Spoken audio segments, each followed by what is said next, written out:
જય દ્વારકાધીશ મિત્રો, માગે 20 ને આપે 30. આપણે હવે જીરું પાકવાની તૈયારી ઉપર છે. આમ તો હજી આને ટાઈમ નથી થયો, કારણ કે થોડુંક પાછળ વાવ્યું હતું એટલે આમાં સુકારાનો થોડોક પ્રોબ્લેમ આવવાથી આને પાણી વહેલું મુકાઈ ગયું છે. એટલે આ રીતનું જીરું છે. હજી આપણે 20 અથવા 17-18 દી જેવું આ જીરું ખેંચી જાય.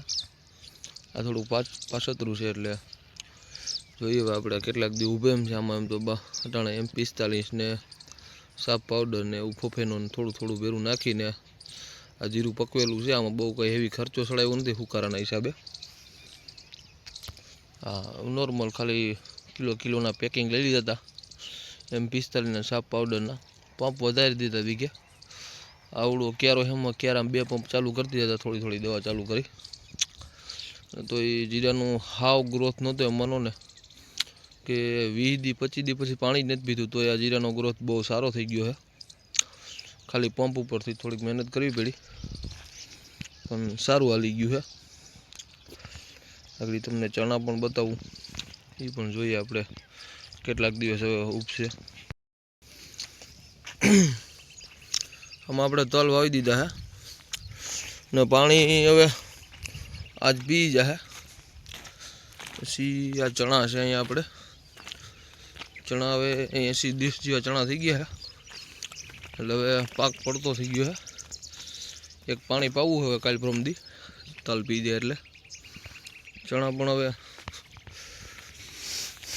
20-25 દી જેવા ઊભા રહે એમ તો ક્યાંક પીરા પડવા માંડ્યા છે. એક પાણી કાઢી નાખીએ એટલે કમ્પ્લેટ પાક આવી જાય.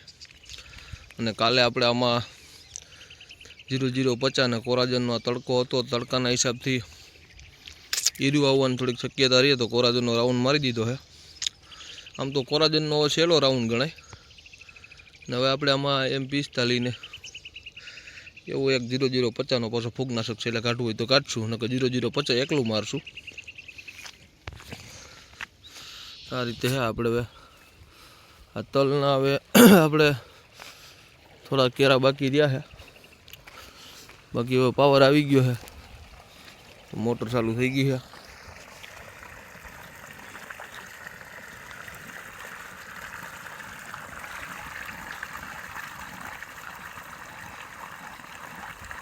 આપણે સાણ નાખેલું છે આમાં, એટલે લાઈન થોડીક લીકેજ હોય ને તો પાણી ના નીકળે. દેશી જુગાડથી એવું ના સમજતા કે પાણી કેમ આવા કલરનું આવે છે. જો ધીરે ધીરે વ્હાઈટ થવા માંડ્યું છે. થોડુંક લીકેજ હોય ને તો સારું થઈ જાય. જો ચોખ્ખું થઈ ગયું પાણી, અને પાણી જશે છેટવા લગી. હવે તો આટલું જ બાકી છે પાવાનું. તો આમ તો અહીંયા લગી એટલું પાવાનું. અને આગળ કેટલા કેરા છે? 8 કેરા પાછળ છે.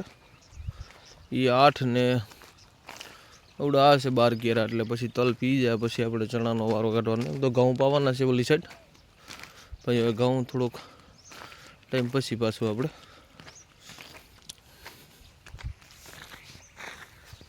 બાકી જો મિત્રો, હવે આમાં આપણે તલનું વાવેતર થઈ ગયું છે. સફેદ તલ વાવ્યા છે આપણે.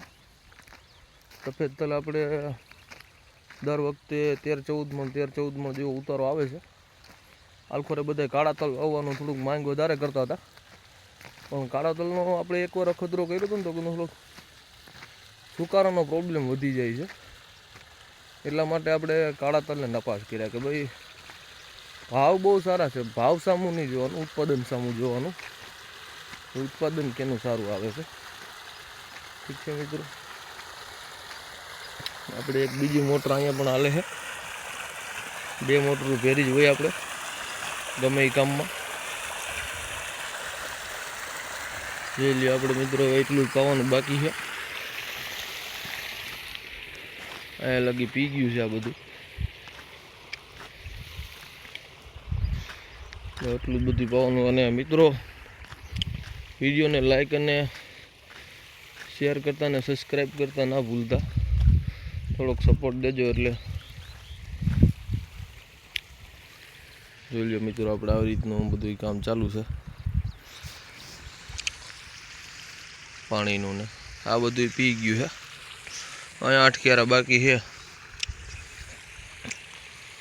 જય મુરલીધર બધા મિત્રોને.